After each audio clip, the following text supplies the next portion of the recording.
Hey, welcome to another episode of OpenMic. I'm so excited that you are listening or watching today. My name is Jared. I'm here with Trevor, Coco, and Chloe, and we are talking today about pace of life, stress, rest, working hard. And I want to ask you guys, we're in the summer, we're recording this in the summertime. It's early July. What are some things that you guys are either looking forward to or you've already done that have been a highlight of the summer? Because the summer's busy. Ooh, a highlight has been probably our resident graduation. We had our first class of our residents, and they graduated, and it was so much fun. It was awesome. So that was definitely a highlight for me. What I'm looking forward to is I'm going to go out to California and visit my siblings, and we're taking my niece to Disneyland. So I'm pretty excited about that. Goodness. I would say for me, I just got back from vacation, was on the beach, so that was great. Always love getting a little tan, little sun. And then I'm looking forward to my year anniversty of being married. Wow. There it is. In a few weeks. A whole year. Speaking of weddings, my favorite thing of the summer was the Harps wedding. That was so Yes. fun. Got to see people that I haven't seen all summer. Something I look forward to next month, right before school starts. I'm going to see Lainey. Oh, I'm so excited. Trevor. Okay. I'm so excited. Love that. Are you gonna take Are you gonna take video? I don't know. Of the concert. I might just enjoy the moment. He's big on using his phone. I'm just remembering all the memes today. Just the memes where it's like, you record this whole concert and you don't go back and listen to it. Well, we Yeah, just had no. 4th of July. I just saw a meme that just said, hey, just a reminder, nobody watches 4th of July fireworks videos, so don't Right. record them. They're not going to do Exactly. not going to do any good for you. Me and my wife took a trip to California without our kids, and that was by far, we didn't have any plans when we went there, so we were just That's like, the way to do it. we just don't have children, so we haven't had not kids in 6 years, so it was awesome for us.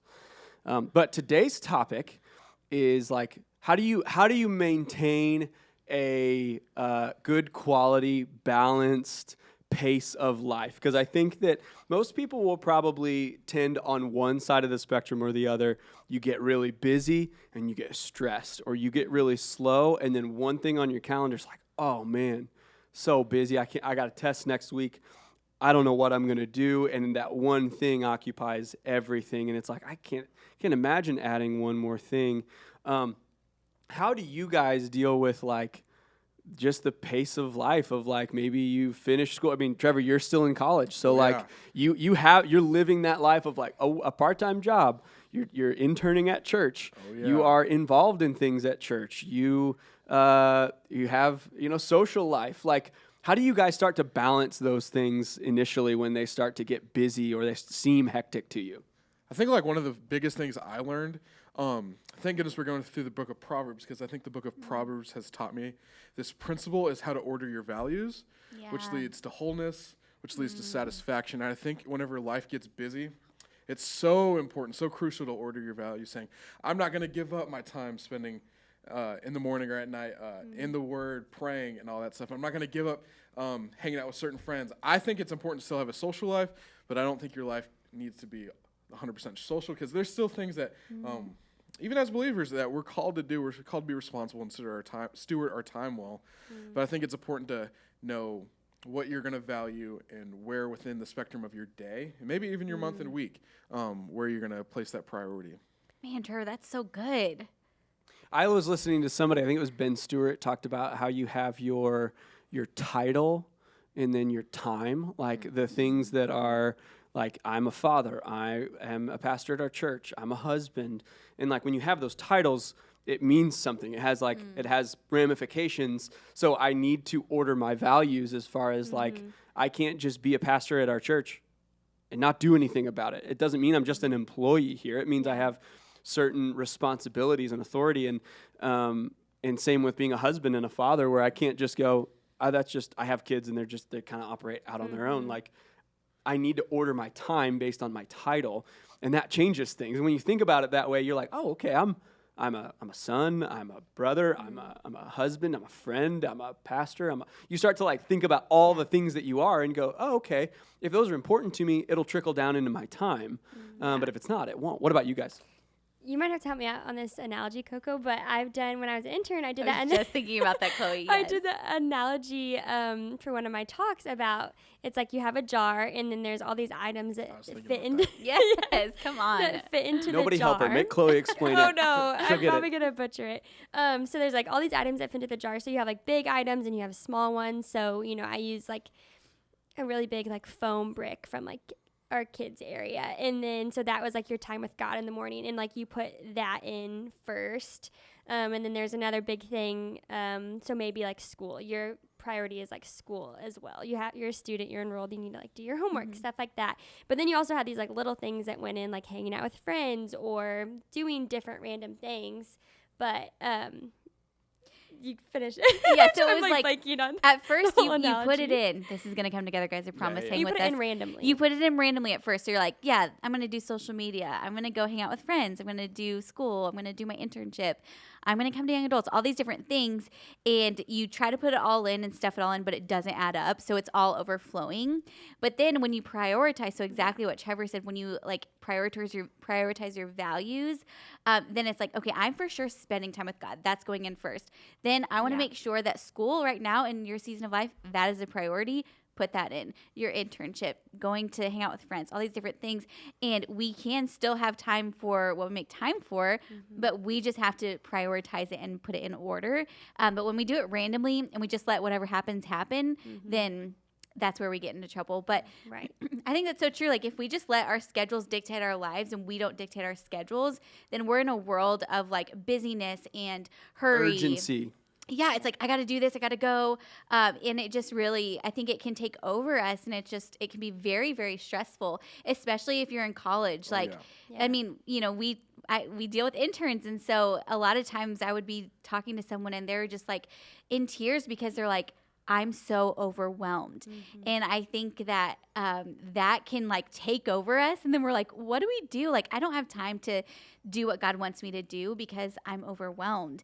And so I think it's so important for us to really like, I just think, Trevor, you hit it like on the head. Like we have to prioritize our values for sure. So if you're already there and you are overwhelmed, you're busy, maybe you're not even overwhelmed, maybe you're just busy. I remember at Missouri State, they kind of have a schedule with with finals where your final doesn't always land on the day that you had your class. And I was taking 5 classes, and 4 of my finals ended up on the same day.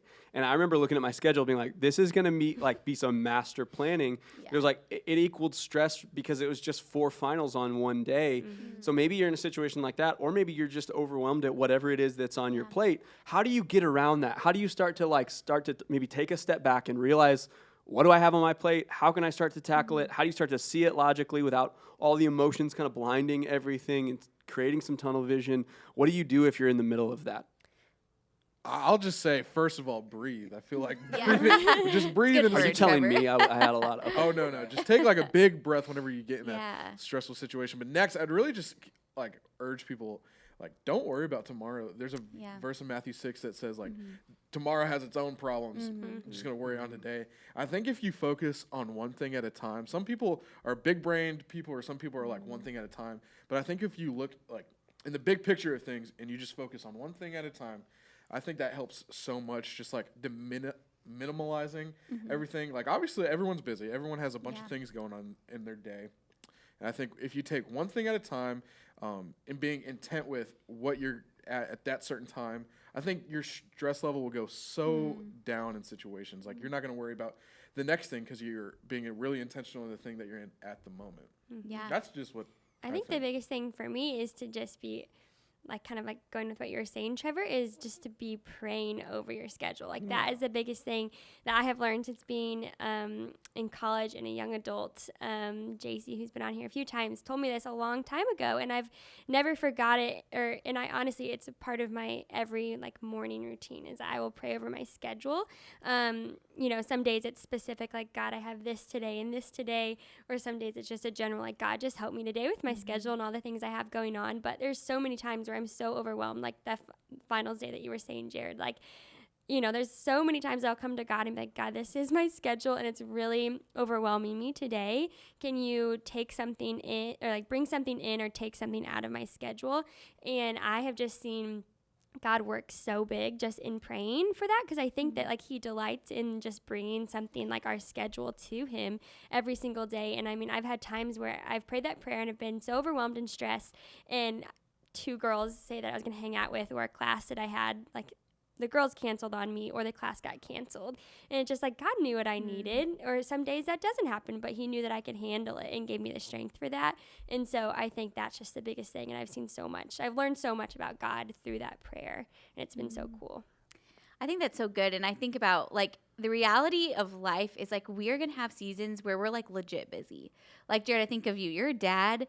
You have a job. Like you have so much going on, and like we think we're busy, but then like I think of other people's lives. I'm like, wow, they are really busy. And the fact is like, yes, there's seasons where it's like we have this event and this thing and this thing and this thing, and that can tend to like make us feel overwhelmed.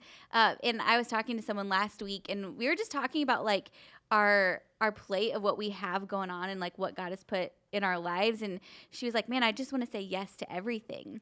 And we were like, okay, but let's go back to like, what is your best yes in this situation? Is it wise to say, yes, I'm going to go, I'm going to do this with this person every Tuesday when you have all these other things on your plate? And you have to really just evaluate. So like take inventory of like, what are the things that are values to you? What are things that are necessary that I have to do?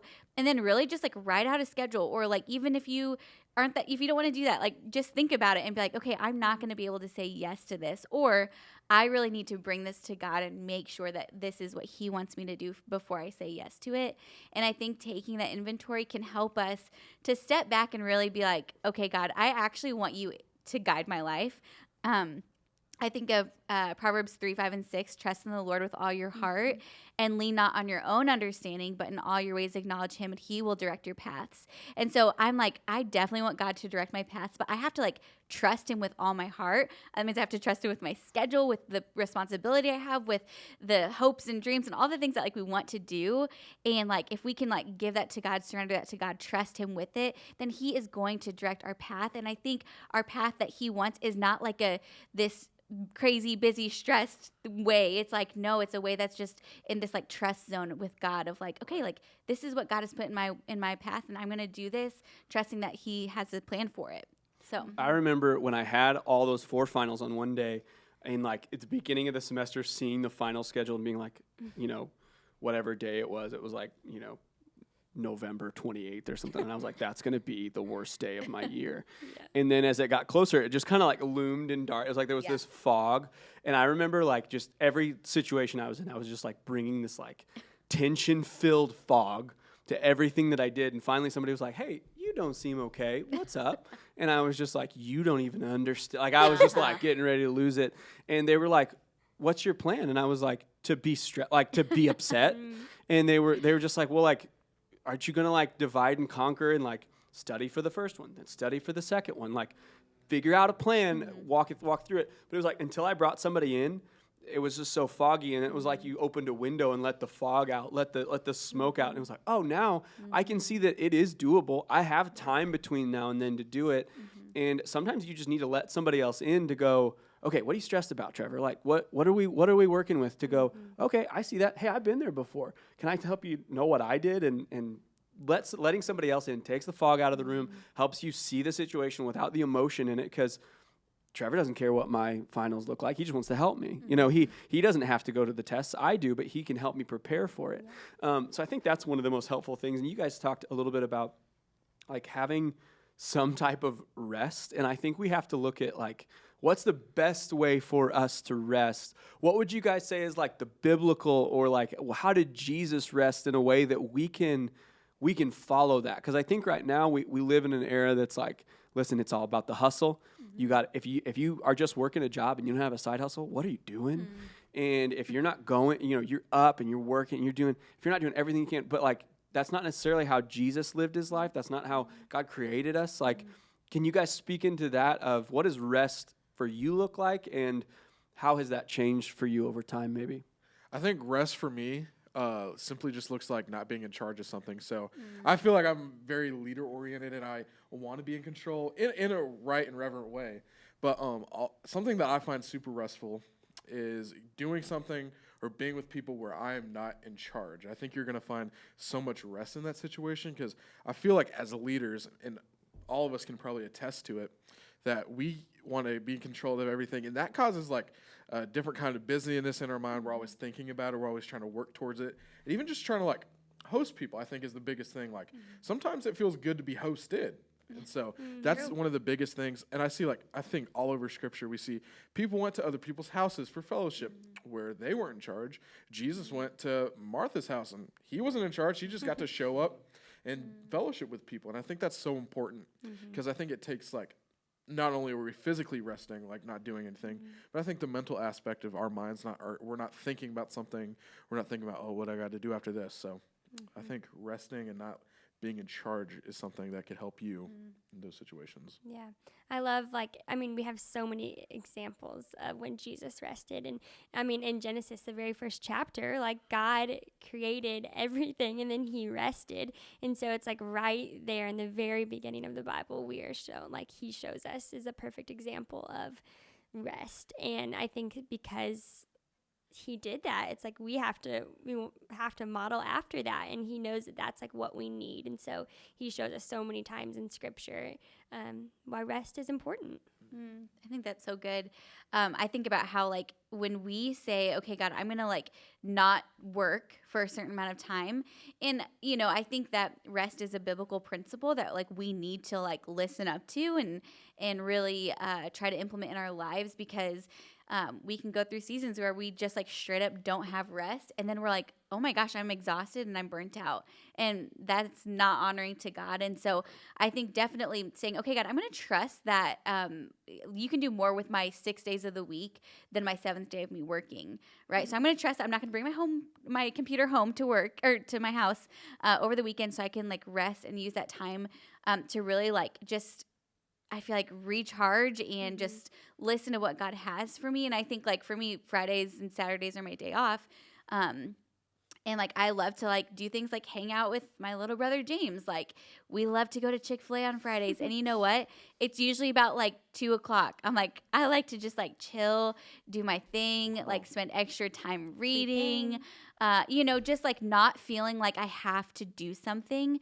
And I love that you said that, Trevor, about not being in charge of something, because I'm that speaks to me. I'm yeah, to not have to make a decision or be in charge for a moment. I'm that's when I'm okay, I can rest in this, because naturally I'm well, I want to do it. I want to go for it. Let's make these decisions. But for me to turn off my brain can definitely be a challenge. But I think it's something that I have to it is a discipline. We talk about spiritual disciplines. It's a discipline because it's not an easy thing to do. Right. But we have to depend on God, that when we say, hey, God, I'm going to set aside. I even tell people, some people have this misconception, I think, that rest has to be for a full day. Right? I think that's amazing. And if you could get there, awesome.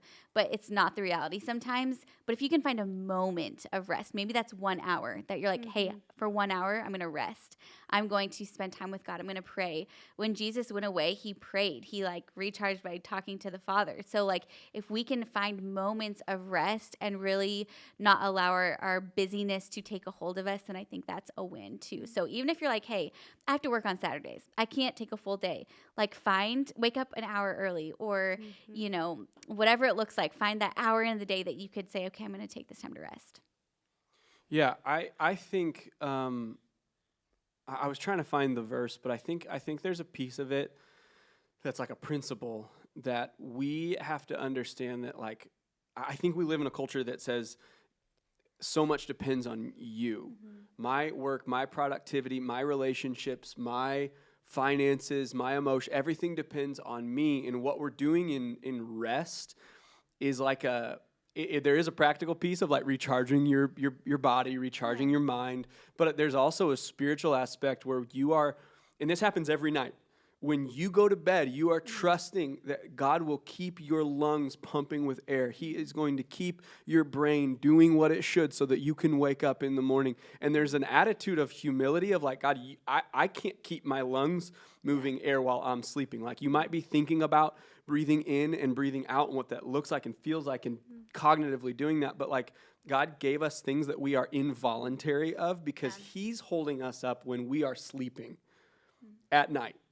So there is also the aspect to that of When you are choosing to go, okay, this is my work, God, I'm done with it for today. And we should work hard. Like that should be a definition of us Christians, because we should work hard. But we should also have a season where we set it aside and we go, God, I've done everything I can do. I've worked hard.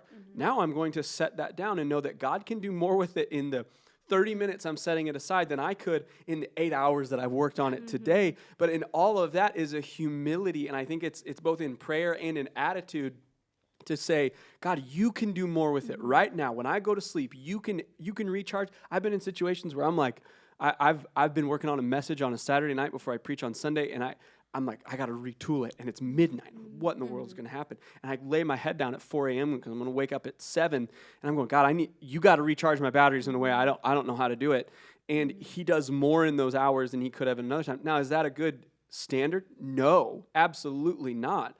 But I think God can do more while we are sleeping, or while we are away from our desk, while we're away from our work, while we're away from a relationship, while we're away from our finances, that us worrying about it is not going to add to it. That we have to take our hands away from it, add some humility, and go, God can do more with it while I'm away from it than He could if I was holding tightly. And I think that, for me, is an attitude I have to remind myself of, because it doesn't come natural to me. I think of Psalms 37:5, commit your ways to the Lord, trust Him, and He will act. And I think the key right there, like the action word is trust. And I mean, that's with rest, that's with working, that's with all the things. Like, I feel like as I get older, I'm like, God, I'm just literally so dependent on you. But I think those are actually really sweet words to God, because we actually cannot do it on our own. We cannot be the best we can be on our own. We can't do what we need to do on our own. But when I'm like, okay, God, I'm committing my ways to you, and I'm just trusting that you're going to act, sometimes I have to remind myself, because I'm like, I want to take back the control, and I'm going to work really hard and try to get this done. And I feel like I've been in a season where I'm like, okay, I need to just get a couple more people for this. I need to do this. I need to recruit harder. I need to do this. And I've been really humbled, because I feel like God's been like, Coco, just trust me. And I was telling you guys before, I literally came in this week, and I was like, okay, I feel like it's not going to work out, this project we're working on. I feel like people are going to all drop out. It's going to be a struggle. And I'm just thankful, because I literally woke up the next day and I was like, God, I'm sorry I didn't trust you in those moments. I felt this sense of conviction of God was like, Coco, are you kidding me? You just wasted your rest because you were worried about this. And I'm like, oh man, that was just such a practical thing of even this week of me wanting to take the control back. But really I'm like, okay, God, I'm gonna actually resurrender this to you, and I'm gonna keep resurrendering this to you, and keep doing that until I feel like you've taken full control. So when you guys do rest, not just sleep, but when you step away from your work, when you step away from whatever it is that your hands to, your homework, you got an hour, you have a half day, you have a Saturday. What does that look like for you to recharge your batteries spiritually, physically, emotionally, mentally? I feel like I'm an extrovert. I can talk to people all day, but I need an hour of quiet, no one with me. Especially, I had a brother growing up, so I always needed a little brother, right? Yes. Yeah. So I needed time away from him, but I think I've carried that on, and that's how I find rest. That's how I find my peace. That's where I get so much charge, ambition to keep on going, keep serving, keep doing homework, keep working. All that stuff is just by being quiet sometimes. And I think we see what's his name? Elijah in 1 Kings. He's quiet, and God spoke to him. He was restful, and things changed for him. Things were good for him whenever he rested. And I think we see the principle so much in Scripture. Just sometimes be quiet. Don't have anybody around you. Spend time by yourself. Not even necessarily in a moment of prayer. Just be quiet for yourself. Maybe watch TV, take a nap. Some people don't like naps anymore, but I think if you're gonna keep going in the day, you gotta rest somehow. But just quietness, honestly, is how I find my rest. Yeah. For me, I like to maybe sleep a little bit longer than I normally would during the week. So maybe that's 30 extra minutes or an hour or something. But I always like to do that. And also read for a little bit longer than I would. Spend time with God for a little bit longer than I would during my normal weekday schedule. Or go on a walk, or just something like that refreshes me. Or sit at a coffee shop and there is quiet and stillness, and I'm not thinking about much. I think that but it might look different each time I rest. Some days I might go on a walk, but some days I might just sit home and, like you said, Trevor, watch a movie or just do something that I don't have to think but can recharge. But for sure, start it like with the Lord, whether it's a podcast or spending longer time reading with him, starting it that way, but then doing something still like in stillness. That's good. I will say, I don't think I get rest right all the time. I think I can. I agree. I always am like asking people, like, what do you do to rest? I want to know because I want to grow in that, I think for sure. But I think for sure for me, I like to sleep in. I think that helps me a lot because again, we like to work hard and I think that's a good thing. But I think also I'm like, I think I need to recharge by sleeping in. So I like to do that. And then I do like to spend like extra time with the Lord because I do love just literally like not even caring about what time it is. I'm just doing my thing. Yeah. And, I love to like, make a great breakfast. That's really simple, but coffee. Like, just sip on coffee all morning. I'm into that. So I like to just not be in a hurry to do something. And so, Chloe and I have been going to a little workout class on Friday mornings. That's a way that we can recharge and like also do something that's like good for us too. So, I think I still am growing in that area, but I think definitely just not being in a hurry and not being like, I have to do these 10 things. So I had someone, I can't remember who it was. I remember now as a pastor who I follow and really respect that he said if you work with your mind for your job, you should rest in a hobby that's with your hands, and then vice versa. So if you're working with your hands and you go, okay, I'm going to come home and do the lawn, that's not rest for you. But if you're working with your mind, you should come home and do something with your hands. Not that that's the only way that you can do it, but that's been good for me because so much of what we do is meeting with people and talking and doing so much. And like, I'm an extrovert like Trevor. Like I love being around people. And I learned in my late 20s, like I still need some time alone. I still like quiet places. And what Tyler and I can be bad about is like our rest time. We're like, just gotta sit here and do this and like get on our phones and like that's not rest. Like I have to learn that's not rest. So for me, like rest can sometimes be like I gotta get out in the yard and do something. I gotta clean something. I gotta fix something. I gotta go on a walk. I gotta go play a sport and do something that recharges my batteries better than if I stayed at home and read a book or went and met with people. Because I'm like I do that all the time. So now I need to do something that's a little opposite so that I'm recharging so that when I get back to my job, I'm ready for it. It's different than what I've been doing over the weekend or on my rest. So, hey, I hope this has been encouraging to you. I hope this has been challenging to you. I hope this is something that if you've not rested well, I hope that you kind of take some of the things that we saw in Scripture today and go ahead and do it. So we want to thank you for joining us, and we hope you join us next time.